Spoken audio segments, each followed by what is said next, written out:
এই আপনার ডিম থেকে ছাউ ফুটানোর মেশিন। হ্যাঁ, ইনকিউবেটর। ইনকিউবেটর। আচ্ছা, এটা আপনি কতটা ডিম আছে এর ভিতরে?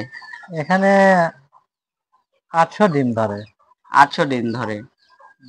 মোটামুটি কত দিনের ভিতর ডিম থেকে ছাউ ফুটানোর যে কার্যক্রমটা থাকে এটা কত দিনের মধ্যে স্বয়ংসম্পূর্ণ হয়? 21 দিনের মধ্যে ডিম থেকে বাচ্চা বের হয়। 21 দিনের মধ্যে। আচ্ছা, আপনাদের দেখানোর চেষ্টা করছি ভিতরে।